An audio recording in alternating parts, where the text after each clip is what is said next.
Infinite ಆನಂದ ಎಲ್ರಿಗೂ ಬೇಕು, ಇದ್ರಲ್ಲಿ ಏನೂ ಸಂದೇಹ ಇಲ್ಲ, ಏನೂ ಇಲ್ಲಿ ಭಿನ್ನಾಭಿಪ್ರಾಯ ಇಲ್ಲ.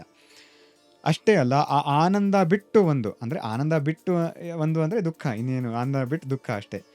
ಆನಂದ ಬಿಟ್ಟು ಒಂದು ವಸ್ತು ಇರಬಾರ್ದು, ಬರೀ ಆನಂದ ಎಲ್ರಿಗೂ ಬೇಕು, ಇದು ಇವಾಗಲೇ ಬೇಕು, ಇದು ನಿರಂತರವಾಗಿರಬೇಕಿದು.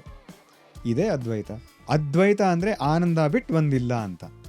ಸೊ ಆ ಅದ್ವೈತ ಅನ್ನೋದು ಎಲ್ಲರೂ ಬಯಸ್ತಾರೆ, ದ್ವೈತಿಗಳು ಬಯಸ್ತಾರೆ, ಬೌದ್ಧರು ಬಯಸ್ತಾರೆ, ಬೇರೆ ಬೇರೆ ಮತಗಳು ಬಯಸ್ತಾರೆ, ನಾಸ್ತಿಕನೂ ಬಯಸ್ತಾನೆ ಅದ್ವೈತವನ್ನು.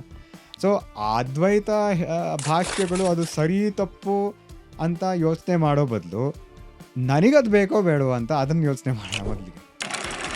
ಮೀರಾಬಾಯಿ ಕೃಷ್ಣ ಭಕ್ತೆ, ಇದು ಈ ಕೃಷ್ಣ ಭಕ್ತಿ ಮಾರ್ಗದಲ್ಲಿ ಒಂದು ಆದರ್ಶ ಪುರುಷ ಅವರು, ಮೀರಾಬಾಯಿ.